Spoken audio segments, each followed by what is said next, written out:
Okay, at this time I will call this meeting to order. Huh? Oh, they'll listen.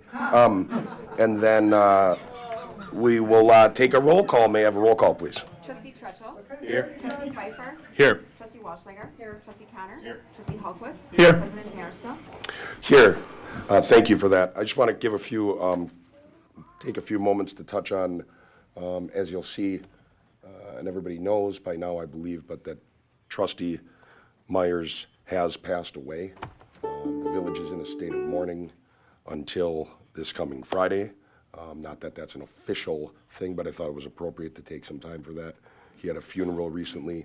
His son is here and is going to lead us in the Pledge of Allegiance. And I thought it was the best that we could do to have the closest thing to having Mike be here to do that, by having his son come and do that. But first, I would like to just take a moment and have a moment of silence remembering Trustee Michael Myers.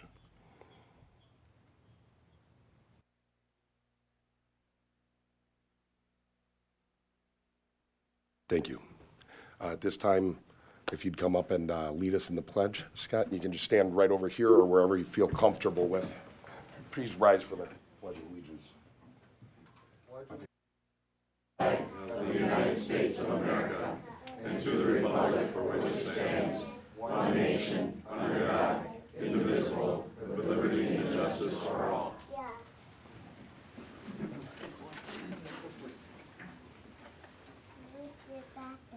Do I have to push this? No. The village, my dad really enjoyed these nights that we'd come with you guys, and the relationships that he built with you folks over the years is very profound on us. We really saw a lot of that on Friday with the care and outpouring from the village. Our family just wants to say thank you. All I got to say is my dad left this village in good hands with you folks. Keep it going, keep it strong, keep his wit, keep his kind of business attitude with the way you run a village. Just again, thank you. Thank you for the tributes that the village has done. I very appreciate it, and the Myers family does too. Thank you. Thank you. At this time, we are going to swear in Lieutenant Conrad Ceboniak.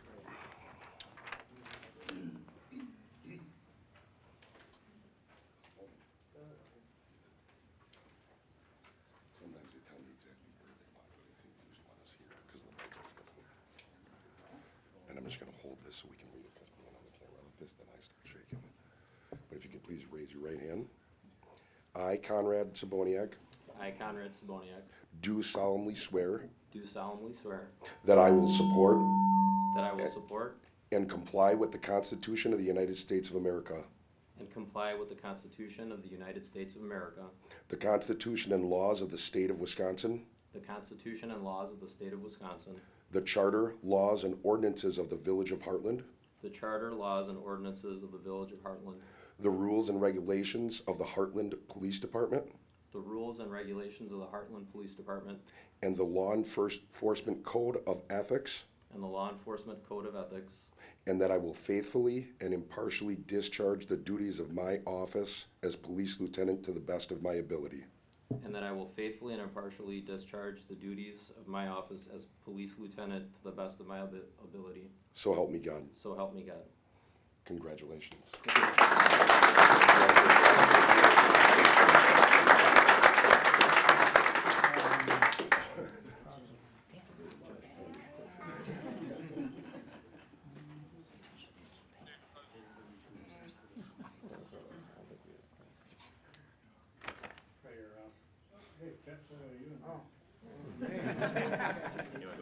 No, this is my good side. How about this? There you go. All right, that works. Congratulations, Conrad.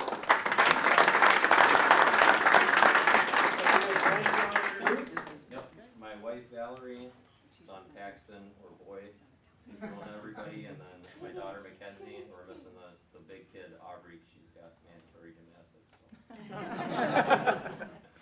Well, Conrad was just recently promoted, obviously, here at the Hartland Police Department. He comes to Hartland, he's got about 7 years of experience.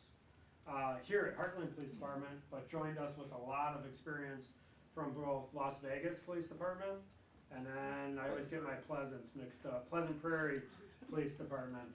While he was out at Las Vegas Police Department, he actually went to UNLV and got his law degree. So he also brings his law degree. He's one of our supervisors, and even before he was a supervisor, one of the officers we all went to anytime we had those intricate law questions, and he's always been able to help us out. So even before he was a supervisor, he brought a lot of that expertise to the Hartland Police Department. Another thing Conrad's done and really improved how we do operations here at the Hartland Police Department is he's a longtime student of jiu-jitsu, and he's brought a lot of that training into the police environment and is really bringing a lot of cutting-edge changes, not only here in Hartland, but also to the state of Wisconsin, where we're improving and updating a lot of our defense and arrest tactics to a safer environment, not only for us officers, but for any defendants, suspects, offenders that we would come across in the street that would be violating the law. So he's brought a lot of great knowledge and experience, and we're going to celebrate that now with some cake and snacks. So anyone that would like to join us, you're more than welcome to do that in the community center.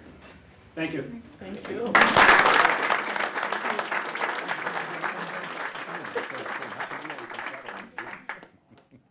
Anyone wanting to go and do that now?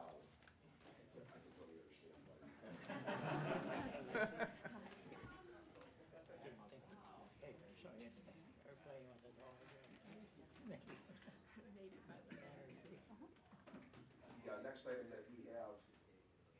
The next item that we have on our agenda is a presentation and an acceptance of a grant to the Hartland Fire Department from We Energies.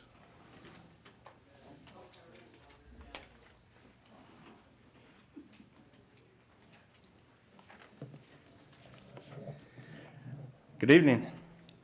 I'm Joseph Tom with We Energies, and I'm also a proud Hartland resident. I live at 423 Renson Road. Thank you to the village board, to Jeff, and for the Hartland Fire Department for inviting me here today for this special occasion. As a member of the We Energies Rewarding Responder Grant Program, I'm happy to be here to present an award of a $2,000 grant. Last year, I had the privilege of being here to present the Hartland Police Department with a $2,000 grant for Chief Torrin Misko's leadership training continuation.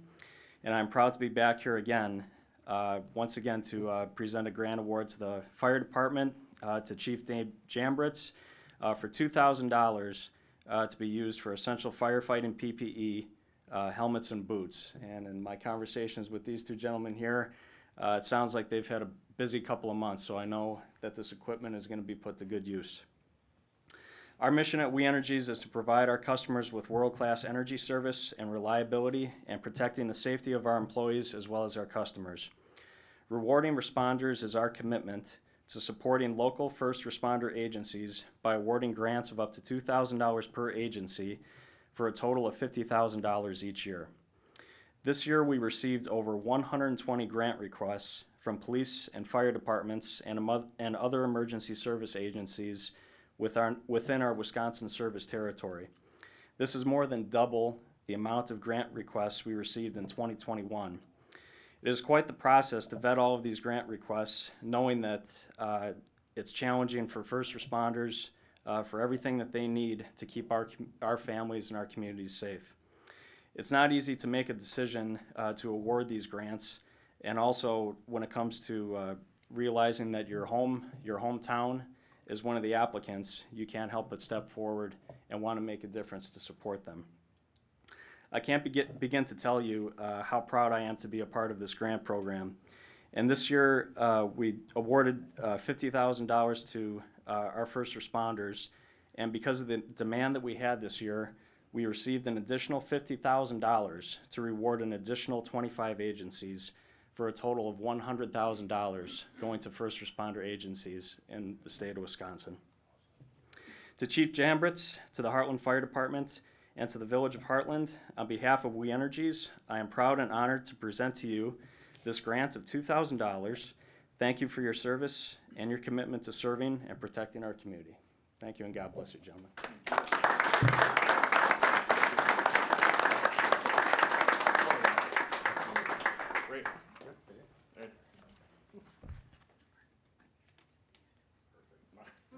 Thanks, guys. Thank you very much.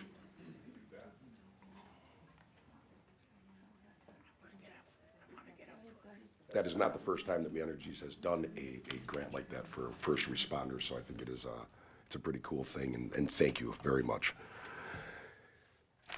The next item that we have on the agenda is public comments. I'm gonna ask the board. What I'd like to see happen, because I want people to get answers quickly, I wanna ask for a suspension of the rules, and this isn't to keep anybody from speaking. I want to have the St. Charles update, and then after that, we will do public comments. Because I think it might be beneficial to some people that are going to, that may want to speak on that, but also then they have the information on the updates of what we've been doing. So no one has to do that, but I'm hoping that we could do that. I'd make a motion that we suspend the rules and move the St. Charles update ahead of public comments. Second. It's been moved and seconded to suspend the rules and move St. Charles to the next item on the agenda. That'll be the next thing that we will address. Any discussion? All in favor? Aye. Aye. All opposed? That motion is carried. With that, I have a brief update. We have some people from St. Charles that are here, and I also want Mr. Faulkner to speak because there was a meeting held last week. St. Charles met with not only Ryan Bailey, but also Mr. Faulkner and a few others that were there. I know that St. Charles has done some things also, and I'm sure that they'll allude to them having a serious talk and letting people know that they understand that they're part of the neighborhood and that we want to work together so that everybody can live together peacefully with the most harmony possible. And my understanding is that they really stressed it very much and had a serious and sincere talk with the people that were there in church to say, hey, we gotta, drive through this neighborhood just like we talk about living through Christ. They want them to also drive like that, not just, be in a rush. So with that, Mr. Faulkner, could you please give an update? I shall. So staff had a meeting on 8/16 with 5 members of St. Charles, including Father Ken, the pastor of St. Charles Parish. Our staff brought up the petition of surrounding neighborhood issues with the parking and the dust. St. Charles explained that the northeast parking lot will be completed on Friday, August 19th, which it is. I saw it being used on Sunday. They expect it to have 60 to 80% compliance upon opening that lot and are hopeful 90% compliance on parking within the lot in 2 months. We also invited St. Charles to set up a meeting with members of the neighborhood to do a walkthrough on the project and explain steps that they are taking to remedy some of these issues. The entire project is expected to be completed in June of '23, and from November to May, most likely it'll just be the painting on the inside of the facilities. Construction, traffic, and dust should be done soon. We also expressed to St. Charles that we believe their general contractor should do street sweeping often to keep the dust down and look at reaching out to the neighbors to help cleaning dust and debris from left from their project. Staff notified St. Charles that we expect things will turn around soon, or we could have our building inspector intervene with a nuisance complaint and shut down the project. And it's my understanding that in those talks that they did not want to get it to that point. That is correct. And it was a good meeting. Right. From what I've heard. So I will tell you, I did go by there Sunday at 10 o'clock while the mass was going on, and there was minimal cars out on the road, and both parking lots were packed. Okay, good. I also, there are some, where'd they go? Oh, yeah, if you would like to come up just to give a brief update for the people that are here. Anybody from St. Charles that wants to, or any of the people that are here to present for St. Charles. Good evening, everyone. Mike Catani, 313 Circle Drive, representing St. Charles Parish. I just want to comment and add to what Dave did. First of all, our parking lot was basically finished as we had promised, and we even moved forward with the striping as well. So that was in a positive direction. The village wanted anywhere from 60 to 80% compliance in reference to being off the street. We did go ahead and take a census, and I'm not going to go into a full detail just because of time, but one thing I would definitely like to share is that at our 5 o'clock p.m. mass, we were as high as 93% compliance of people using the parking lot. It was a total of 150 vehicles with 140 using the lot and only 10 cars out on the street. The main bulk of our services is obviously on Sundays, 7, 9, and 11. At 7 o'clock, we had an 89% compliance of people using the parking lot. That's 117 total cars with 104 using the lot and 13 on the street. During our 9 o'clock mass, which is our biggest, we had as high as 87% compliance.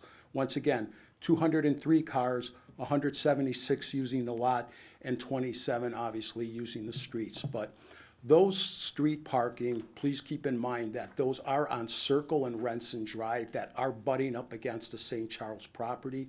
So once again, we're taking the corrective measures to inform everybody. Father Ken has made numerous announcements. There's things on our website, all of our multimedia socials. So we're getting the message out and people are starting to comply. At 11 o'clock, we had a 98% compliance, which is huge. 180 cars, 161, I stand corrected, that's 89%. 180, 161, and 19 in the car. So if we look at our main masses, which is our 5, 7, 9, and 11, we were at an 89.5% compliance rate. That's over delivering what the village was expecting, the 60 to 80%. At our praise group mass, which is at 6 o'clock, we had a 79% compliance. But please keep in mind, those are the people that are coming from like the outer areas of like Waukesha County, Oconomowoc, even as far as Pewaukee and Sussex. So once again, Father Ken's getting the message across to them. And I thought that was pretty good for people that aren't normal parishioners of St. Charles that are patronizing that mass. So if we incorporate all of the masses together, we're at a 94.25% compliance rate, which is basically more than what the village and obviously our neighbors were expecting. So we're going to obviously continue to keep working against this. We're definitely in the step of the right direction. It's unfortunate, you know, it had to get to this point, but all I can say is things are trending positive, and I want to thank you for that. Thank you in St. Charles for taking the time to do that, and I'm sure that the neighbors are very, you know, appreciate, but we appreciate it also quite a bit. We're not on public comment yet, though. Are we? Not yet. Real quickly, Dave, to address about You'll the get to dust. speak after this. Everything is now hard service, so that is totally going to eliminate the dust, okay? I did have a talk with the superintendent, and he is going to be very vigilant on getting that done and complying with the dust issue as well. So I wanted to make sure that we're moving in direction. And once again, I want to let the neighbors know, you can contact me at any time at St. Charles. I will have a 12-hour turnaround time to get back to you if you have any questions that need to be answered. I will, with school, it's very hectic right now, but I will get a flyer out, and you will be invited to come to St. Charles in the Borough mailroom, and I can give you any updates, or if anybody would like to meet with me personally, one-on-one, just leave a message, give me a time. I'd be more than happy to come right to your doorstep, and we can just talk one-on-one if you prefer not to be in a public setting. Okay, thank you. Thank you very much. If I may, good evening. Evening, trustees. Thank you for the opportunity to speak. I'm Tom Shannon. I am Vice Chair of the Parish Council at St. Charles. I have been doing daily traffic counts with my little clicker going around on foot to all of the parking lots and all of the streets around St. Charles. I saw Laura out there yesterday. She was going through counting, you know, in her car going up and down, and we've caucused. And I've suggested next weekend that we do that together so we end up with the same numbers. So our numbers are a little off from hers. Hers are a little off from ours. But we can reconcile that next weekend. I did want to augment some of the things that St. Charles has done. I know there's been great concern after the school year opens in the next week or 10 days about parking on Hazel Drive. And parking over the last week, including Sunday on Hazel, has been negligible to nothing on all of Hazel Drive, both spokes that come down to Renson Road. The faculty and staff have been advised to use the parking lot, no on-street parking. So teachers, faculty, staff will be not only encouraged but required to use the parking lots. There's a blast has gone out in the parish email newsletter that goes out to all of our parishioners that we have emails for, telling them that we do not want them to park anywhere other than the parking lots. All of the doorways to the church have been posted with signs telling people to park in the parking lots. It's been announced that all of the daily masses for the past week to not park in the parking, or to park in the parking lots only. It was announced at Sunday Mass on a week ago, which would have been the weekend of 13th, 14th August, and again on August 20 and 21. It's in the parish bulletin. Next week, I will be going around and personally stickering any cars parked on the street, asking them to park only in the parking lots. Next weekend, the Renson Road door, which was open this weekend for people to come in the side entry to the school, that will be locked and a notice posted on that door telling people that we'd prefer they use the parking lots. The new lot is now open. This morning, I was up at St. Charles because the 8:30 Mass is heavily attended. I also went to the 6:30 communion service. There were 0 cars parked anywhere except the new parking lot. As far as the 8:30 Mass, I was out in front of the church. It was a beautiful morning, and I was out in front to just, if people were parking on Circle Drive or any of the other streets, to very gently and very firmly tell them that Father Ken would like them to all park in the parking lot. Fortunately, because I'm scared of approaching people like that, I didn't have to. There were 0 cars on any streets this morning for our 8:30 Mass, which is heavily attended. 0. I thank you for your time. We will continue, by the way, in our efforts to have people fully compliant in parking as many cars as we can from our visitors in the visitors and churchgoers and parishioners in the parking lots. Sunday night is a difficult one because so many people come from parishes other than ours. We'll do our best to notify those people as well. Okay? God bless. Thank you. Thank you.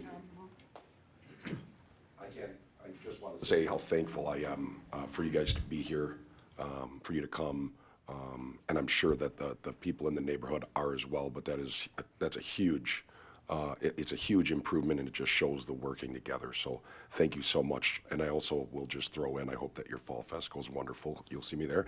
But I hope it goes wonderful and that God continues to watch over the parish and that you get, things are going great. The building's beautiful. So thank you very much for taking the time to come. Mr. Faulkner, thank you for giving an update to discuss this, for showing up at the meetings, but for everybody working together. Thank you so much. With that, unless anybody have anything, I mean, this was just an update, so it's not even supposed to be discussion. We will now move on to public comments. People will be able to step towards the podium, but I want people to remember you're addressing the board, so it's a public comment time, but it's not a discussion back and forth. If anybody wants to contact the village, they can, or talk to us after this meeting, or if they want to contact someone at St. Charles, they can. But sir, the floor is yours. Right. My name is Charles Cavoul. I live on 208 Hazel Lane, 208.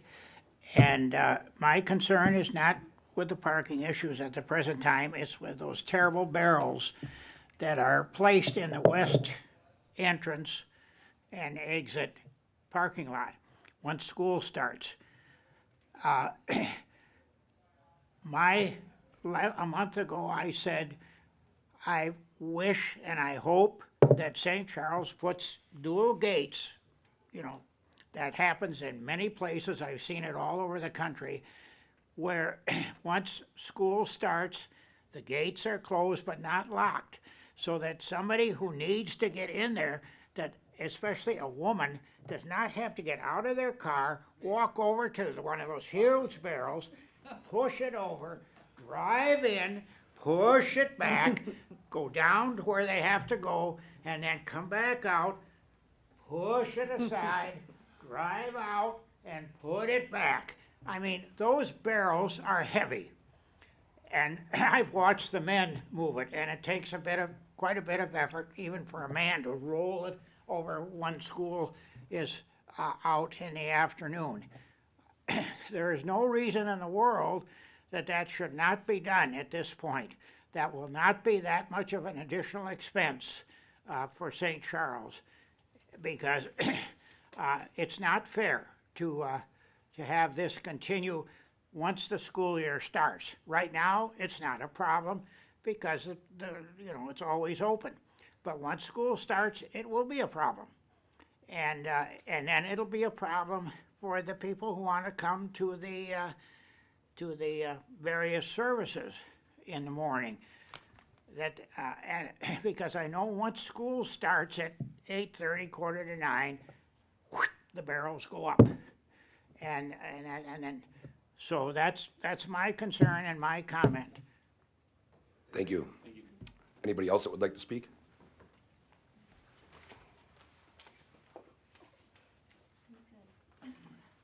Laura Grunwald, 273 Hazel Lane.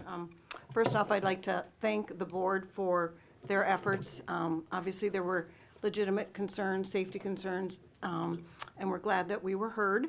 And we appreciate the fact that St. Charles obviously is going to be doing what they're doing. And obviously, we'll have communications with, it was nice to be able to put faces and names together to be able to have these conversations. So again, to second what Charlie said, but not to overstate it, again, that is the next concern that the residents have, is the start of the school year. So with that being said, I haven't heard anything in terms of what the plans are for the large lot during the day, because the small lot is not going to be large enough to accommodate the amount of cars.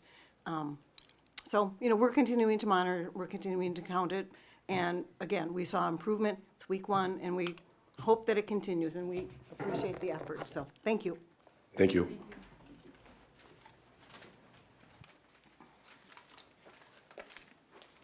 Dave Grievenkamp, 608, 618, 618, Rensselaer Road. Sorry about that. I don't think there's a 608. Is there? All right. President Fanish, so permission to thank the St. Charles.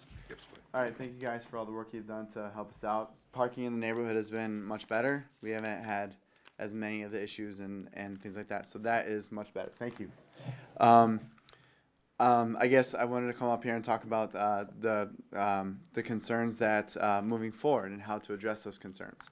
I think it was Mike who said something about, sorry it had to come to this. I'm just hoping that in the future it doesn't have to come to this again, and that we're able to work with the church on issues that are coming up, especially the arrival to school and the dismissal from schools. Some of the other issues that we know, my wife and I talked about moving into the neighborhood, is the safety of the neighborhood before and after masses. Traffic pattern the traffic can get backed up from Circle and Meadow Lane all the way back up to Merton Avenue and spill out and be stopped on Merton Avenue. Traffic at dismissal can be backed up from Merton Avenue all the way down to Circle Drive sometimes. And I know there's opportunities for parishioners or people to actually act as traffic police and traffic officials to kind of alleviate that, to get people in and out more quickly. So we're hoping that we can work with the church and that we don't have to involve you, and you guys don't have to hear about this again. So thank you very much for your work on this. Thank you. Thank you. Hello again, Darcy Sobchak, 223 Meadow Lane in Hartland. I was very, very pleased to see that the parking lots are being used this weekend. It's a huge difference on the streets. As many of the other residents have said, though, moving forward, there are still some concerns left, and since we didn't hear those from the update meeting, it would be nice if some more things were still being examined and worked on. Namely, you had said we want the parishioners to be Christ-like, not only in church but going and coming from church. So it's been an issue where people are not driving safely. People go through stop signs all the time. People who are trying to turn into their homes can't turn into their homes because people don't want to let any space go between the cars, and it's difficult then for those who are living there. I think I said in my last in my last public comment that my kids wait on the corner of Renson and Meadow for the bus. And at the beginning of the school year, I'm always out there the first few days, just in case there's new kids that are confused or anything. But lately, I've been making it a more regular occurrence because people won't go through that intersection and don't stop all the time. And luckily, my children don't have to cross the intersection because they're just coming down Meadow, and their bus stop to get on the bus is right there. But other kids have to walk from other parts of the neighborhood, and they have to cross the street, and drivers are not paying attention. I have stared at people and just seen them just go right through the stop signs. And so it is a big deal. The safety concern is still there. I know that you mentioned the festival. The festival's coming up. There are going to be safety issues around the festival again. The people who live closer. I do get parking on my street during the festival. I expect that. We usually get a note on our door or something, which is nice.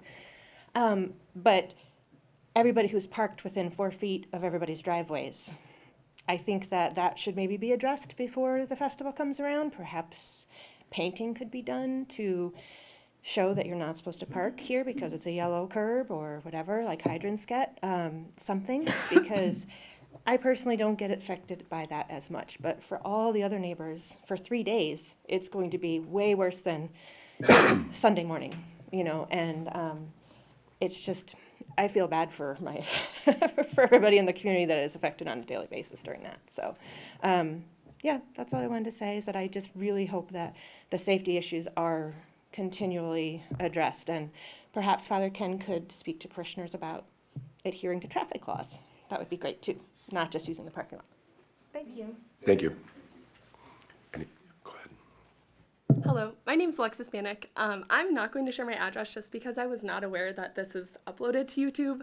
I've done a lot of work to make sure that my location is not shared broadcast on the internet. So happy to write that down afterwards. Would love to also have a conversation about maybe making an announcement just so that people do know that this is uploaded to the internet. The last meeting was my first meeting, so I didn't know I was the new kid on the block, just like in my neighborhood. But I do also want to say thank you to the board and to permission to address them. Thank you to St. Charles also for hearing us out. As we know, we have seen a lot of improvements. Going forward, obviously this has been stated, but I would like to know what the plan is for school pickup and drop off.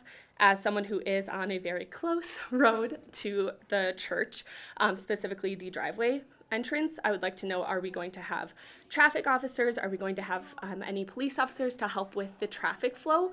As obviously we will have new parishioners, we will have new parents entering the church. They're not familiar with the traffic flow. And as obviously safety of children, dogs, families in the neighborhood has been brought up. So curious also if we could get some temporary no parking signs for the first few weeks of school. I know that those were in place last year when I was actually purchasing my house, and it was a little confusing, but now having seen the impact that those parents and parishioners can have on our neighborhood, it would be really helpful, I think, to have no parking signs on all the streets that are, offshoots of that main road, just so that we are setting the standard up front that this isn't parking for parishioners on those offshoot roads. And then lastly, I wanted to mention that there is commercial parking available in downtown Hartland. I know that has been on the counts that Laura has been doing and other neighbors have been doing, but I wanted to maybe ask if the members of St. Charles could consider that as their backup parking. We know that St. Charles, the new addition, will be having about 1,100 spots available for parishioners in their church, while there are only 400-ish, give or take, spots in their 2 lots. So that is zoned commercial for a reason. It's not too far of a walk, especially when the weather's nice, but wanted to just point that out so that is on the board's radar, as I'm sure once we head into winter seasons, we're gonna have a little bit of different issues. So again, thank you for your time. Thank you. Yes. This has to do with the the church festival. I'm assuming this year they will do as last year. They will have around Hazel Lane a one-way Sir, flow. you're gonna have to keep this extremely brief. Typically, you Okay, only speak just, once, I'm and your assuming- time has been used. Yeah. I'm not trying to shut you down, but I'm talking 20 seconds. Okay, I'm assuming they will have it one way as last year and the year before and so on, so that people don't jam up, because they jam up and then it's terrible. The police came last year and put those signs up, okay? Yep, thank you. Anybody else that wants to speak?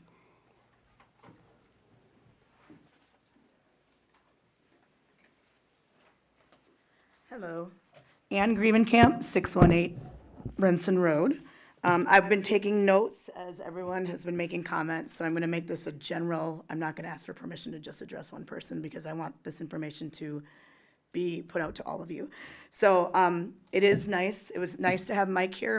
Mike and I have had several conversations on the phone over the last year and 2 months about this project. It was nice. Oh, sorry, Dora. You're fine. So it was nice to have you here. It was good to hear from you.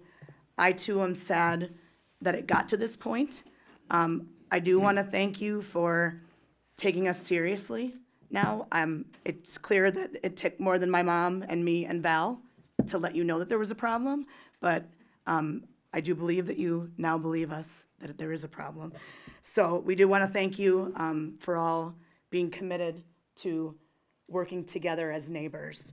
A couple of notes that I made, and this is not to be critical, it's for all of us. This is a public forum, public comment, everyone can see this. If your church views this, which I know you encouraged the parishioners to watch the YouTube on this, I'm sorry for you as well. They can see what I'm saying as well. Some of the things, and this is actually more of a contractual thing, this week the contractor started before 7. We have a 7 to 5 policy. Mike, I know you were on that, thank you. I did send something to Scott Hunsinger immediately, letting him know that I heard backup alarms, I heard everything at 6:30. I can hear it in my house. I live 2 doors down. So that is something that happens. It I believe was rectified, I don't know, but I am reporting that as soon as it happens. So I am letting Scott know that, and that is on, record with emails. I didn't think about this before, but Darcy brought up a very good point. My children will also be using the bus stop that her kids go to, and my kids will be crossing the street, and my daughter's deaf.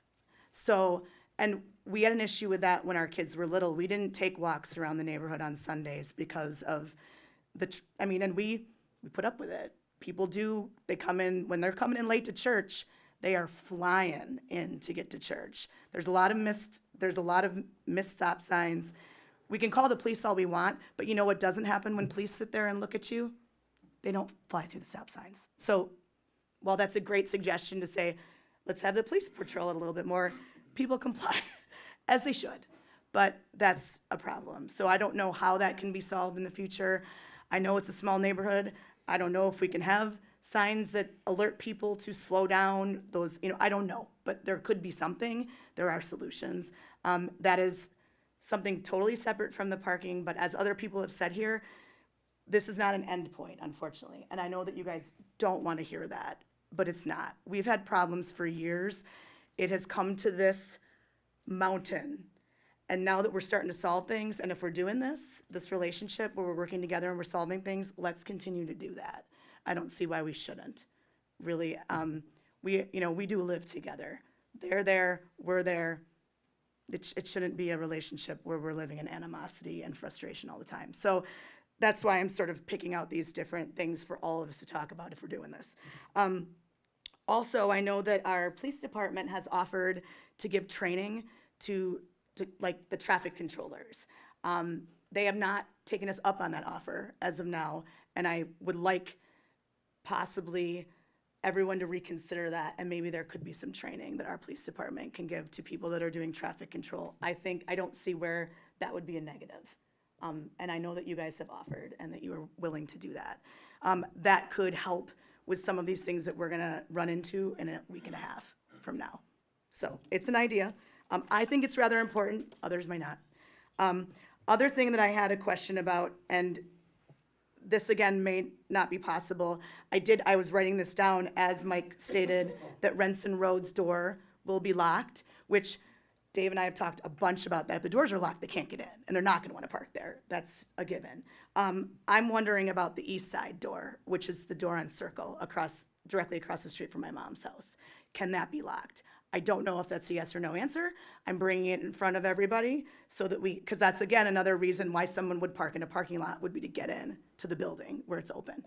So that is it as my last comment for now. This is probably not the last time that you'll hear from me, but thank you very much. And again, thank you to all of you guys that came for this. Thank you. Thank you. Thank you. With the comments we just heard, sorry, my throat was scratchy, so I had to put a lozenge in. But people can contact St. Charles and ask questions. They can contact, as Mrs. Grievenkamp did, contact the village. They can call either place. And then you'll get more feedback than you're getting right now, but we just wanted you all to be updated. But if anybody else wants to speak, they can.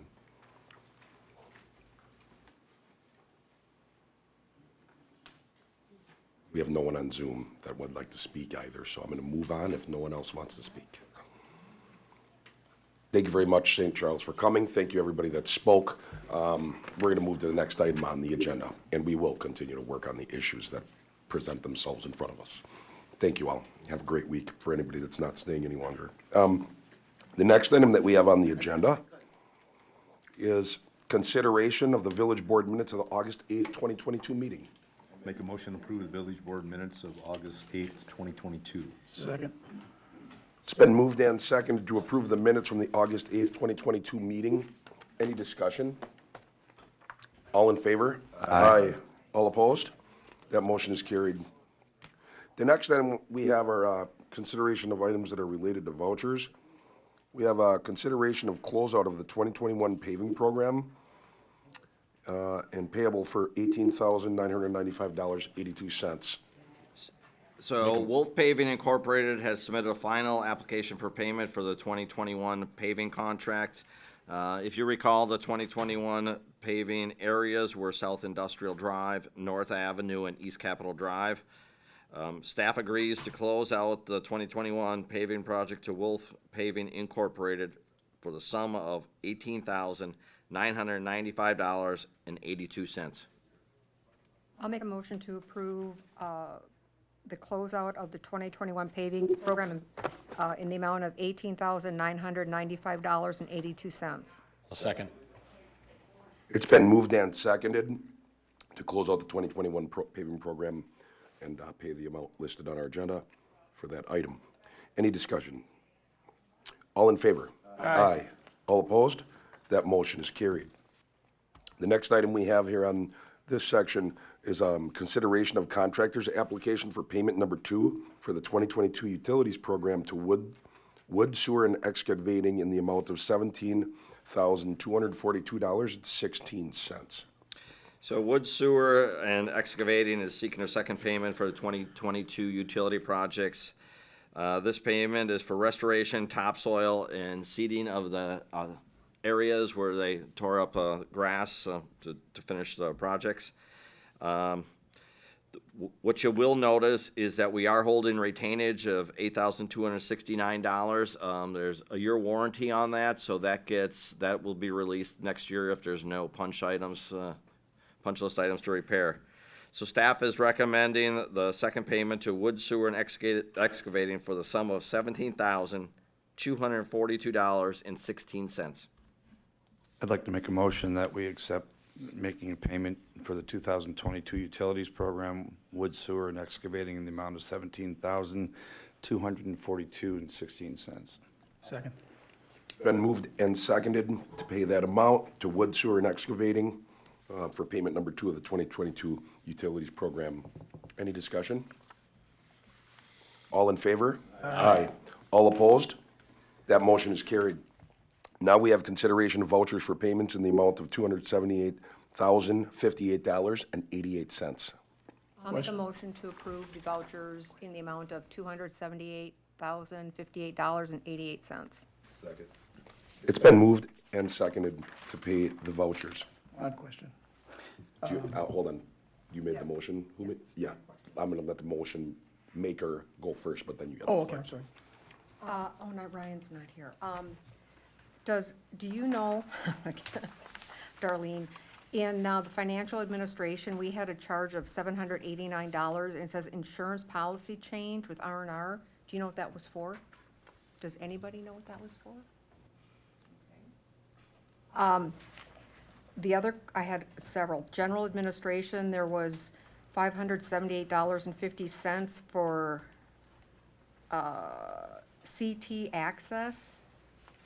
What was that? Do you know what that's for? That I do know what that is. That is, CT Access is the provider for our Laserfiche, which is our electronic storage for documents. And they had to do some updates, and that was their hourly rate for doing this. Okay, so that's just like a one-time kind of deal. Okay, I just have a couple more, Tim, sorry. We have a bunch of charges at different departments for fire alarm monitoring. It's like $365 for the municipal building, Public Works, it's $365, and there's some other places. Do you know Getzky and Associates they have an on-call system for all of our alarms, and they're 24/7, so if there's an alarm, let's say for water or sewer down by DPW, Yeah. it'll go through Getzky and Associates, and they contact WCC, Waukesha County Communications, and they'll call our emergency phone. So it is though for fire or? It's for fire and security and water and sewer alarms. Okay, that answers that. And then, one last question, Public Works. There was there's two charges in here to Waukesha County Treasurer, tree climbing rec program and pavement well, let's go with a rec program. Why is that in your, it says rec program, $555. That is supposed to be in recreational It's the third from the departments. bottom. Yep, that needs to be moved to the 101, 5300. I was trying to come up with real good ideas as to why you guys were having that, but, and then the pavement markings to the county treasurer, So, what do we, so every year we contract out to Waukesha County to paint our center lines and our fog lines. oh, that's not yet. So the white lines along the side of the road, we always contract out through Waukesha County because we have a walk-behind painter, and it would take forever for us to do center lines and all the fog lines in the village of Hartland. Okay, so how much is this for? I mean, is this for like an eighth of what our roads, or do we know? It's all the ones that have center lines, so it's East Capitol, North Avenue, Cottonwood, The main roads? Imperial Drive, yes. Okay. Okay, I just was curious as why we were going with the. Our county. DPW crew does the stop bars and the crosswalks. Otherwise, Well, yeah, if that the- makes sense. I just needed clarification Okay. on it. Okay, and that, I'm done. Kim? I just have one question. We just approved the wood, sewer, and excavating for 17,000, okay? So if you look in the list that is included in the 278,000, there's 5 entries of wood, sewer. Is that on top of, or is that the 17,000 that we approved? that is what we approved. So we split it up into different departments, Okay. depending on what it goes to. So Okay. there's storm sewer, there's water, there's sanitary sewer departments. Okay, that was just the part that we missed on Saturday, that Mr. Bailey had to hurry up and pack and leave for France, so we didn't get a chance to go through accounting. Darn him. We have anybody else want to speak? And in the future too, just so everybody knows, we can, once that thing comes out Wednesday, I mean, if you do catch it on Wednesday, Thursday, Friday, if you're looking through your packet, I know a lot of us look on Saturday or Sunday. But if you do see it and get an email over, it helps us get sometimes it can be helpful, sometimes not, sometimes it needs to be asked here. I'm just saying we can do that as well to whatever department head, if you really want an answer on it quickly. No one else wants to speak? Doesn't have anything else? Okay, and we have a motion on the floor. All in favor? Aye. All opposed? That motion to pay the vouchers passes. Now we have actions related to licenses and permits. We had this, we have a operator's bartender's license.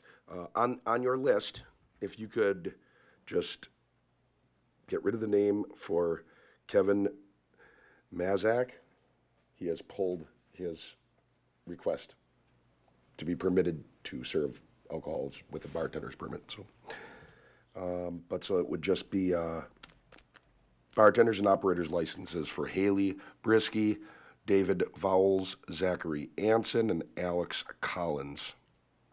Motion as stated. Second. It's been moved and seconded to approve the list for to approve the issuing of a bartender's operator's license to Haley Brisky, David Vowles, Zachary Anson, and Alex Collins. All in favor? Aye. All opposed? That motion carries. Now, we have the next item on our agenda is, what other permits do we have? One second. None.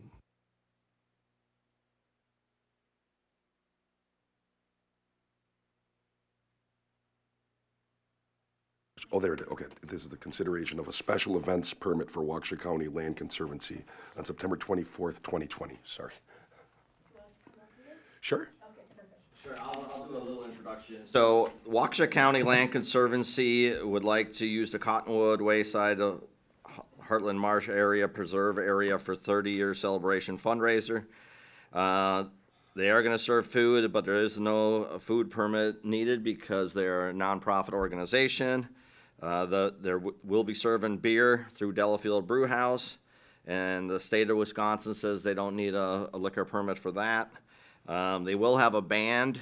The band will be playing from noon to 2, and we told the ladies that the band should be facing the industrial park, so we don't point the band towards a residential area. WCLC will be selling their t-shirts, selling plants and cups. No permits needed for sales because they are also a nonprofit organization again. So there was some department concerns. The police department, Chief Misko, didn't like the idea of parking on the road because it's a tight bottleneck and an S-turn through there. So we reached out to the ladies and told them they should contact one of the businesses. They contacted Dorner Manufacturing, which is adjacent to this property. And Dorner Manufacturing gave them permission to use the parking lot for their event. I requested that if they put up tents, that they need to call Digger's Hotline just because there's electric running through that parking, through that park. And I told them they cannot put stakes through our new parking lot there. And I also informed them that the parking lot will need to be closed off, and we will supply barricades to do so. We'll put them out on Friday, and the ladies can put them up Saturday for their event. The Waukesha County Land Conservancy is seeking the village board to waive the $75 special event fee. And Megan and Allison are here if you have any questions for them. You can have the floor first, and then we'll ask questions, or if anybody has any. So hi, everybody. Thank you for having us here tonight. I'm Megan. I'm with obviously the Land Conservancy. I'm the executive director there. I've been with the organization since 2016, and we did hold an event at Cottonwood Wayside back in 2018, so we're happy to be back. We're hoping that this is going to be a really great event. It's our 30th anniversary this year. So I should have brought a big map with us, but we have a parcel over there. The Ice Age Trail Alliance has their little boardwalk that goes there. And then you guys also have, the Village of Hartland has the retention pond and the parking lot. So it's been a really great partnership with all three organizations over the years. So we've really just had a great time working with both you and the Ice Age Trail Alliance. And the hope is just to have kind of casual event to celebrate our 30 years of conservation.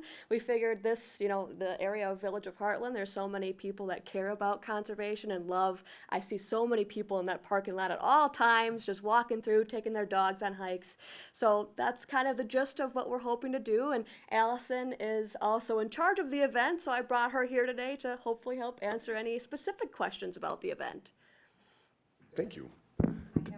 Go ahead.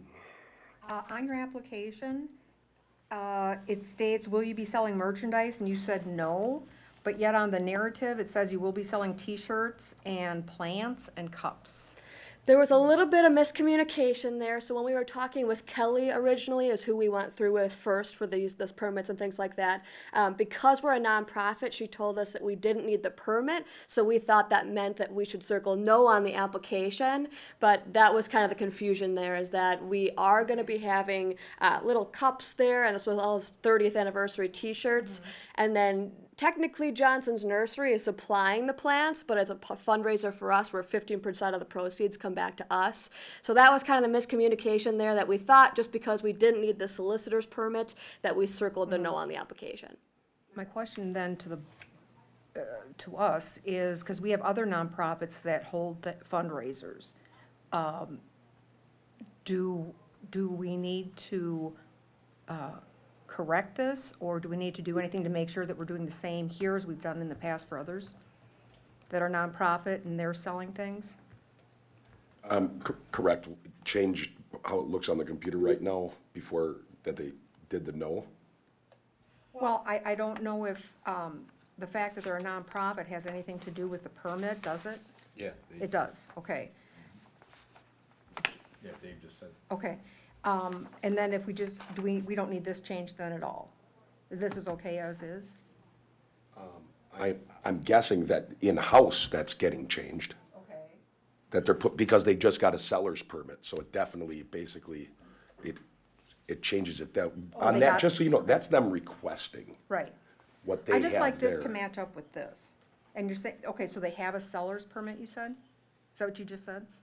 They do not have a Yeah, solicitor's. I thought you just said they Sorry, did. I thought that they did because Oh, they're nonprofit. Well, he Right. just said they did. I Okay. almost think it just, on the application itself, to clarify, because I had the same question on here, that they do need one, but then maybe there should be another question, are you for profit or not? Then say yes, no to the solicitor's permit, but we know when we go back for history that they were selling merchandise, but they were exempt because they're nonprofit. So somehow just some clarification on that. That's what I'm saying is in-house, they can grab Okay. that and they can, As long as is we that make what a you're note of that, asking? I don't. yes. I want to I clarify didn't, for a which- second, I thought you were. We'll get that saying- changed on the permit.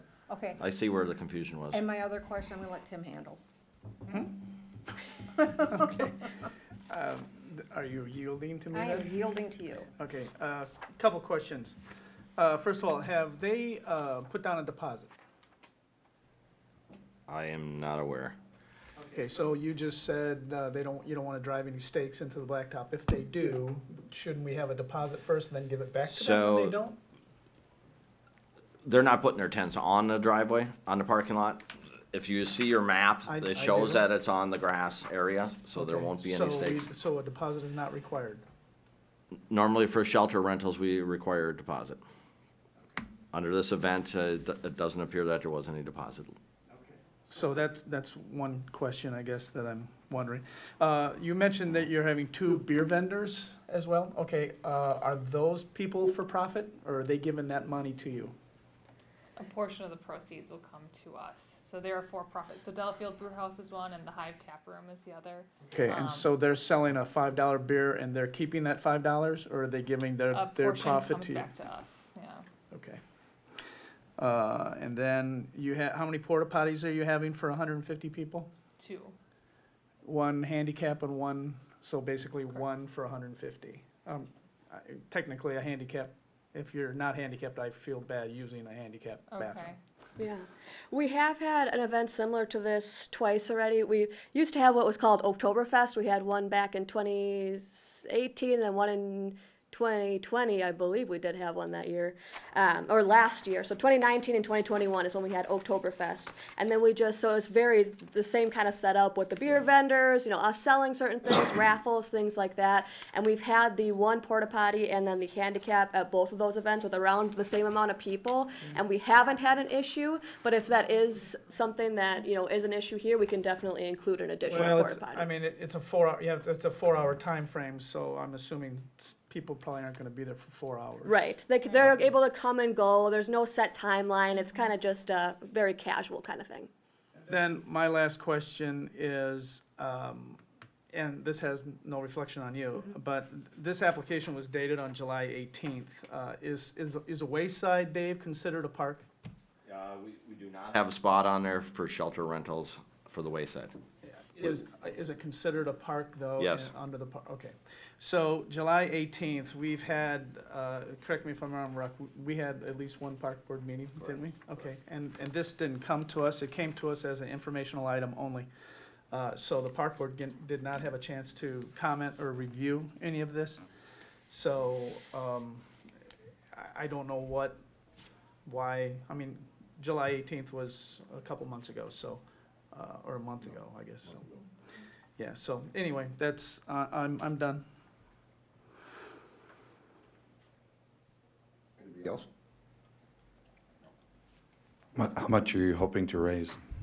It's a good question. We're hoping for $10,000. And that's through the selling of t-shirts and the other things, as well as our raffle there, and then also tickets. People are able to kind of walk up if they don't want lunch, but we're hoping to pre-sell tickets for lunches. So that's kind of where we're hoping, right around $10,000. Good luck. Yeah, Hope you more hit. is better, but.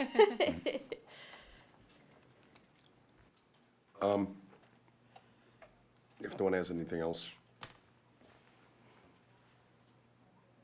This is a consideration, so the appropriate action would be to give direction in some way or another, either approve. I'll make a motion that we approve the special events permit for the WCLC for September 24th, 2022. Second. It's been moved and seconded to approve the event at the Cottonwood Wayside for the Waukesha County Land Conservancy on September 24th, 2022. Any discussion? Can I make a comment? If they're anticipating $10,000 in proceeds, I guess, if you want to call it that, I don't see why they can't pay the $75 fee.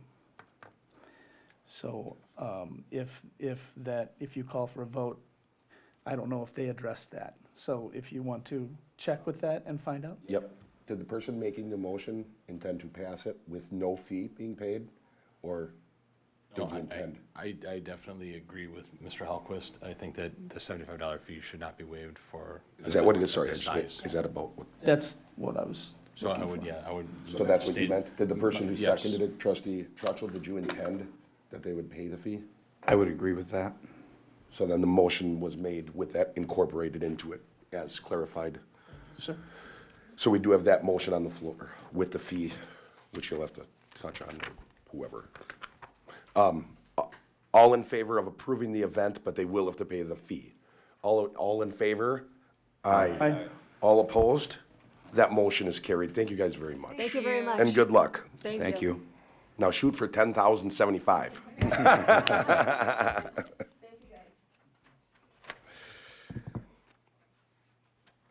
Okay, we have a consideration of adopting on sorry, I gotta clarify something because I'm gonna say one other thing. We can all talk about this. Oh, never mind, I can't because I'm done with the item. Never mind. Sorry. Consideration of an adoption on third reading of ordinance number 6/2722-1, an ordinance adopting an amendment to the Village of Hartland Comprehensive Development Plan 2045 regarding future land use designations. If you recall, this is coming from the Planning Commission. They approved it. It already came in front of the board twice. This is for certain parcels throughout the village. The one on West Capitol and Highway 83. And then there's, in this document, there's the Vilter Farm, which is on Highway K and Highway E. Option 1 is suggested there for that property, which would make it all residential.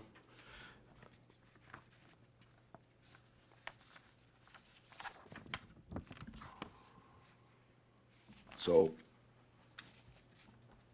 sorry, there we go. All right. Thank you for that. Dave, have the owners, the new owners of the Vilter property, have you heard anything from them in the last month regarding the possibility of having something besides residential there? Yes, so they met with staff. It's been approximately 2 months ago.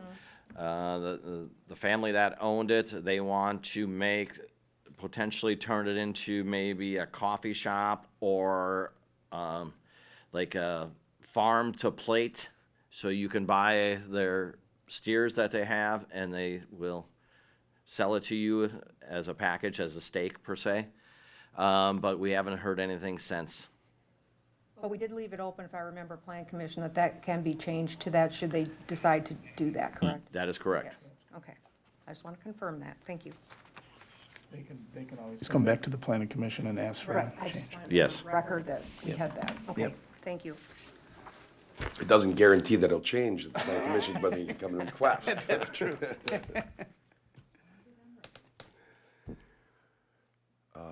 Did we get a motion? No, I can So make a you're motion. looking for a motion now? Yeah. It's the third reading, it would be okay. appropriate. Yeah, I'll make a motion to adopt the ordinance 6/27/22-1, ordinance for adopting amendment to the Village of Heartland Comprehensive Development Plan 2045 regarding future land use designations. Second.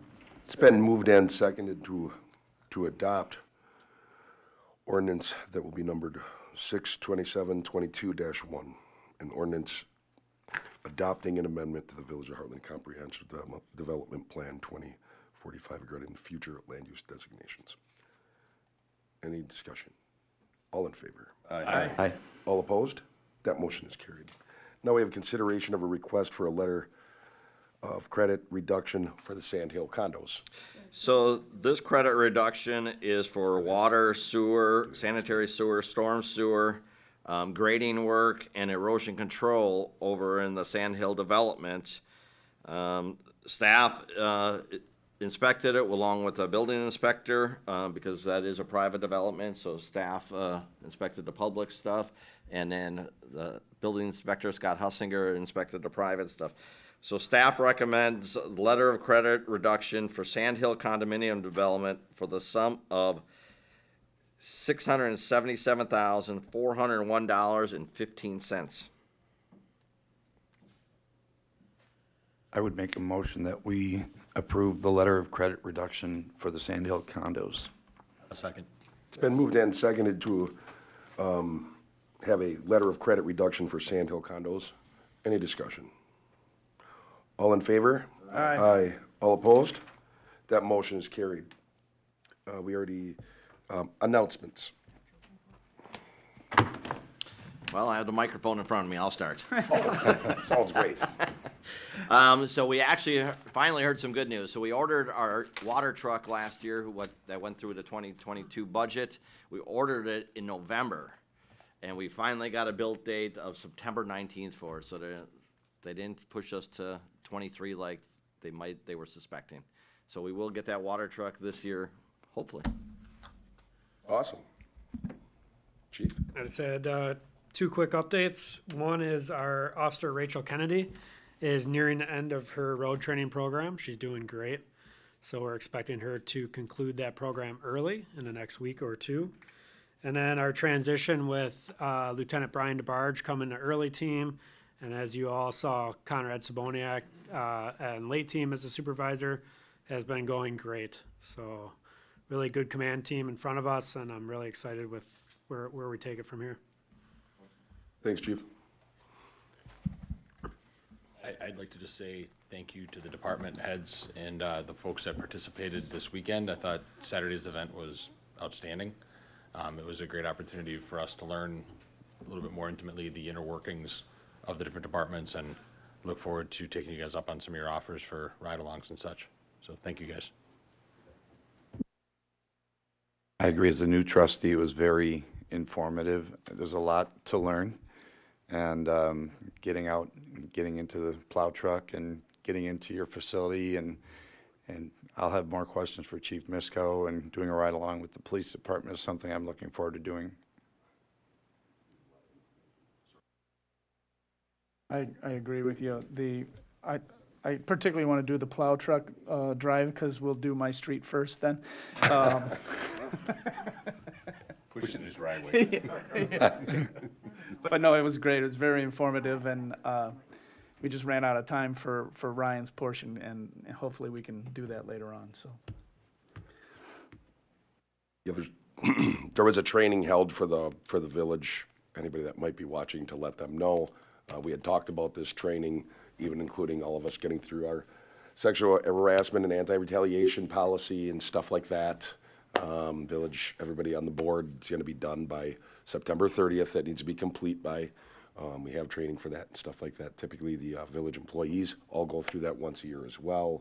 I'm quite certain, I believe PD does as well. You have that right in the handbook. So just want everybody to know we did go through that training, and keep the Myers family in your thoughts and prayers.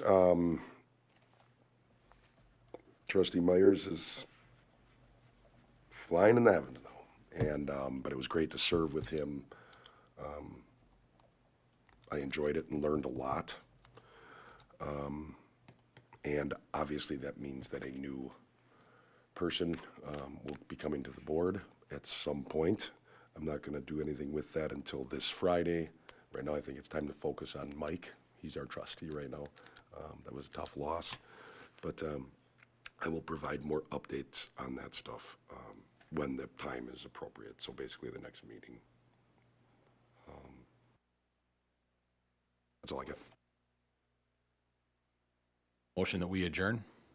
Second. Been moved and seconded that we adjourn this meeting. All in favor? Aye. This meeting's adjourned.